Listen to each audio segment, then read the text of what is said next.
Hi, my name is Maria Luisa Mendiola, and I am the founder of Migas Swimwear. Migas Swimwear is an adaptive swimwear line for women that have disfigurements, chronic illness, and disabilities. And my role there is a founder, a creative, actually a jack of all trades. I do everything except for production. So miga in Spanish is breadcrumb. And the whole idea of calling it that was kind of like a self-reminder to myself to take it step by step, because obviously I know I want to create something big. I many times feel like I'm swimming against the tide because there's so much stigma around looking differently and having disfigurement, and so I kind of wanted that to be like a self-reminder to myself that like I can do this. I just need to be like take it slow and steady. So I was born with a rare disease that caused me to have brachymetatarsia. Brachymetatarsia means, or how that translated for me, was that I have short fourth toes, and also you can kind of see how like very knuckly fingers. My limbs are a little short. In my case, it's incredibly mild. In more severe cases, you have where, because it affects directly the bones, you have a lot of kids who don't survive past a couple of years because their rib cage is unable to develop properly, and so it kind of asphyxiates the rest of the organs.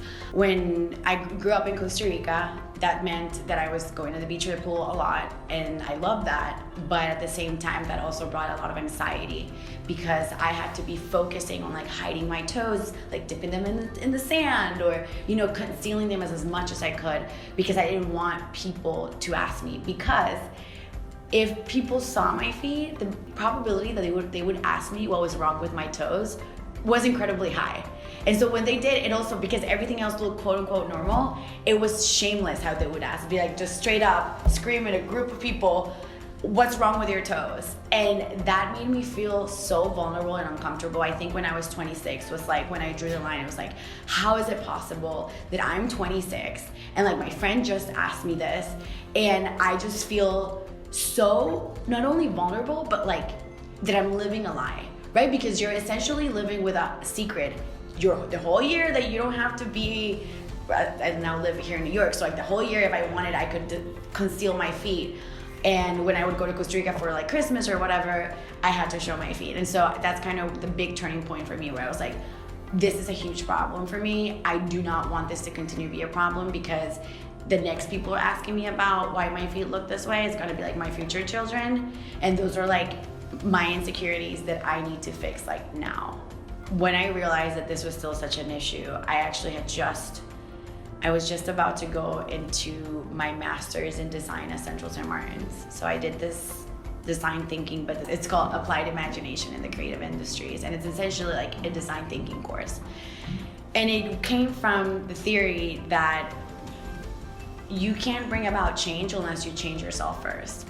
So after spending Christmas in Costa Rica and having that situation when my friend asked me why my feet looked the way they did, I was like, okay, I am determined. This is gonna be, like, my whole project is gonna be about body image.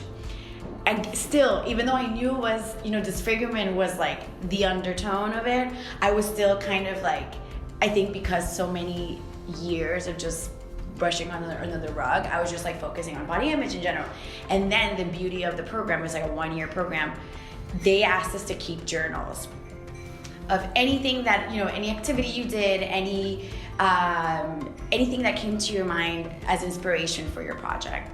And I kept going back to this idea of like my feet and like, kind of like unraveling all the pain and discomfort that I had from my disfigurement. And so what I started doing was, it wasn't until like June of that year when I was like, no, I'm doing it about disfigurement. And that in a way was like coming out of the closet to my cohort, right? My class. And then it started turning where I met with an organization in the UK that put me in touch with other women that had disfigurement. I worked with 3 burn survivors, a woman that had not scoliosis, but Klippel syndrome. I don't know if I'm saying the name correctly, but it's a disfigurement in her spinal cord, and also a lady that had facial palsy. And with them, what I did was design garments for them. And of course, that collaboration, understanding how they had lived their whole life with their different conditions or their burn injuries gave me this breath of knowledge where I was like, wow, the more I hear about their stories, the better I feel about my situation, because I know that I'm not alone, right? Like, my condition is incredibly rare. I think it's like 130,000 people have it. It's like, it's so rare. It's very hard for me to find anyone else who has brachiometatarsia, like in the beach casually. And here I am seeking out to women who have totally different types of disfigurements, and yet it's incredibly therapeutic for me, but it's also incredibly therapeutic for them. So one of the ladies that I work with in the UK, I designed for her a bathing suit, and the bathing suit had a narrative in it that told the story of what happened to her. Because a big thing when you have visible differences, coming up with the words that help you cope, right? The words that, like, if people ask you, or if you want to disclose to maybe like a friend or a family member, what are you going to say exactly? And that chunk of language is what I am truly obsessed with, because everyone uses different words to deal with something traumatic that's happened to them, regardless of its visible differences. And I figured out if I did a garment for them that helped them feel more comfortable going to the beach or the pool, and also coupled that with a narrative, then this would be like almost the equivalent of like a superpower cape, you know? So this lady that I work with, she hadn't gone back to the pool since getting burned. And throughout our collaboration, at the end, she did go back to the pool with the bathing suit that I designed for her, and it was life-changing. And it's like at this point where I was like, okay, there's no turning back now. This is it's not only changed me, I've changed others along the way. And so that's kind of what it made it very clear to me, like, this is what I want to do for the rest of my life. What differentiates Miga is that we work directly with the women in the disfigurement, disability, and chronic illness community. So in our first collection, we worked with burn survivors. And so there were 3 burn survivors that I met through New York Presbyterian. And they told me specifically what they needed to cover their burn scars so that they could enjoy going to the beach or the pool. So that translated into 1 shoulder pieces with like sarongs that covered the scars that one of our volunteers had in her arm, her leg. Another of our volunteers had a scar in her hand and her arm. So I did like a 1 shoulder piece with a glove. So that was our first collection. For our second collection, we're doing things a little bit differently. In order to scale the business and help as many people as possible, what we have done is conducted a survey of over 25 respondents, contributed to it, and just put it out there like, what do you need? What are the styles that work for you? And like, what would make you feel comfortable going back to the beach or the pool? And what that then translates to is a very tight brief, which I think is amazing for any designer, because then that you're not making assumptions about what your customer needs. You're actually meeting them with the solution that they actually want. So that, for example, has translated now into a high-waisted bottom with an adaptable belt. And that, for example, for 2 of the ladies that reached out to us, they had colostomy bags. And so if you have a colostomy bag, you can have it on one side. If you have an ileostomy bag, you can have it on another side. For those that don't know, stoma bags is usually done when you have digestive system like operations and they're used to like drain fluid. So for them, what I did was like that high-waisted bottom that has an adaptable belt that you can switch it around. Is gonna have snaps. And so you can switch it around so that it offers you coverage and it's more comfortable. Another of the ones that we're doing is a tankini. A lot of our respondents that are wheelchair users said that, you know, what fits them the best is like they're very sick and tired of only wearing one pieces, so they wanted like a tankini. So we did like a very fashionable tankini, which I realized after doing like a really brief search that most tankinis out there are so outdated, and just like you can just tell that either men are making the decisions of what tankinis are, or like it's just like a lot of ruffles. And yeah, so we're making like a very like updated fashionable tankini with also a skirt, and the skirt is very important. We've actually had 2 ladies who have a rare disease that's incredibly rare. It's a tumor that was in their butt cheek, and because of that, when they were very little and had their surgery, they had to remove the tumor, which means that they have an asymmetrical butt.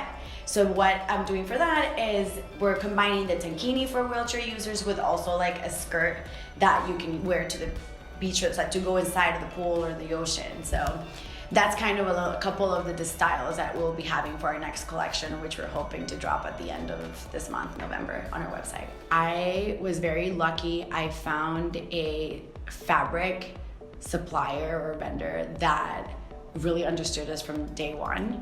We are a small brand, and so it's incredible that they would want to work with us, and they were so loving from like day one. They understood what we were trying to do. We work with fabrics that are made out of regenerated nylon. So first of all, it's sustainable, but then these fabrics also offer sun protection. They have UV 50 protection. And that's obviously, again, very important. I think at this point, all bathing suits either should be sustainable and also offer that protection, just because you're spending a lot of time in them out in the sun. You also want to offer a product that's going to be with you, especially because we're adding this added qualities to the bathing suit, where the bathing suit is telling a story. And our hope is that the person that buys the bathing suit is not only a person that has visible difference, and I think someone who can relate of living with a difference. And I think the fact that you can relate leads to a lot of empathy and like raising awareness about the community that we're here to help. But at the same time, I want people to be connected to the garment that they're getting. And the way to do that is with a story. And the way to do that is to offer a product that is of really good quality and made with really good quality material. So that's actually something that I worked incredibly hard this year. One of the things that I love about what I do is the fact that because I have to tell people, like, I am the founder of Migas Swimwear, I have disfigurement. This comes from my personal experience. As soon as I say that, well, one, I'm no longer stigmatized, because the first thing you know about me is that. But I think the most important thing there is like it kind of levels the playing field. So I had people, I was in a bar like the other day and I told someone what I did, and this guy was just like, oh yeah, I have testicular cancer.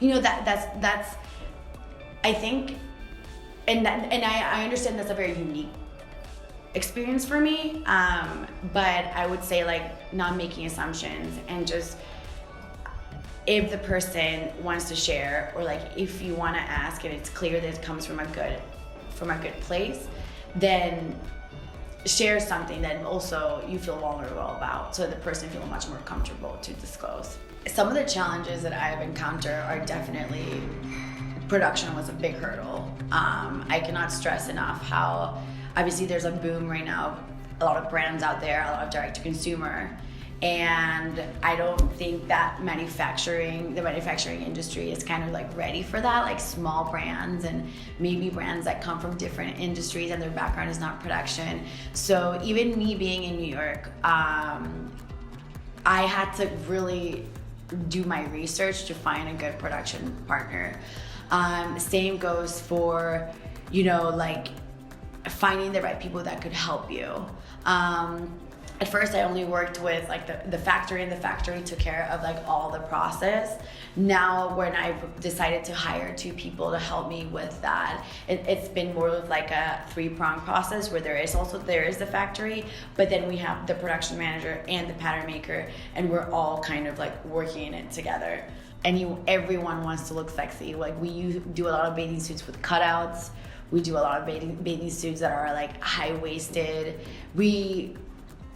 I think it's more about what our customer is looking for and what are they needing to, but always with that touch. We also did cutouts in our first collection. And the thing is, like, whether you have visible difference or not, everyone wants to feel sexy and wanted. So like, we're gonna keep just doing the same thing. Doing the same thing as other swimwear brands. Our biggest difference is like, we are designing with a much tighter brief. We're not going with like, oh, this is like the colors this season. Like, yes, we consider that, but then we also have this other side. We're like, well, this particular person said that they needed this particular style so that it fits their body better. And so that's kind of where we are. Trends is important, but it's not our first priority. So we're gonna get to speak in South by Southwest in March. It's gonna be me and two lovely ladies that I've met through my journey. One of them, her name is Ariel. She is a journalist, but she's also writing a book about her experience of having a facial difference. And Natalia, she's from Brazil. She's a motivational speaker, and she does a lot of work on social media about like anti-bullying, and both of them are incredible resources. I am so glad that I got to meet them. We're gonna do a panel where we're gonna pitch the idea of disfigurement as an identity.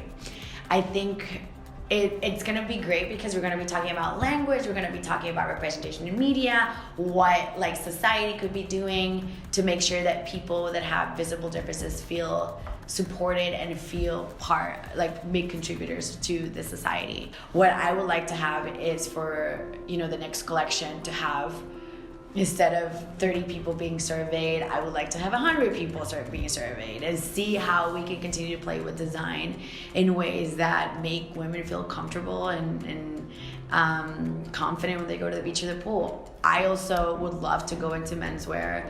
I think a lot of time it's like swimwear for men. I think a lot of time men are told that, oh, like, you know, but you're a guy, like it doesn't matter if you look differently, and it does.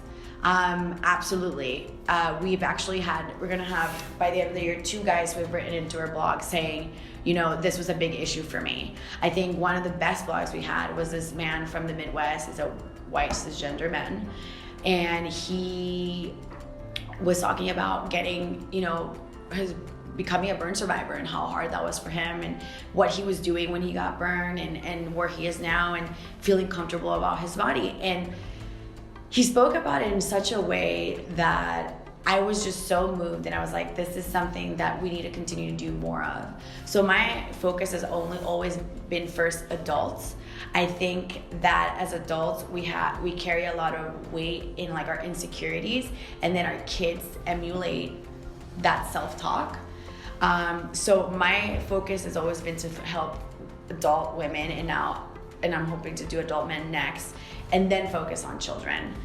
And also I've always thought about it to having like a nonprofit arm of our business where we're offering workshops on how people can cope with being discriminated at work, how people can cope with maybe like a kid being bullied in school because he looks differently, similar to the advocacy and social adaptation work that Changing Faces UK has done. We have a blog that we publish every week, every Friday, where we tell stories about women living unapologetically and boldly and confidently with their visible difference. And I've always thought about the blog as not only a way to grow community, but also as a platform where people that have been marginalized for so long get to tell like their deepest secret, or one of the deepest secrets. Like for me, if I were to be known for like one thing, I would want to be known as a person who like contributed to breaking the stigmas of looking differently and like making people feel much more comfortable with who they are.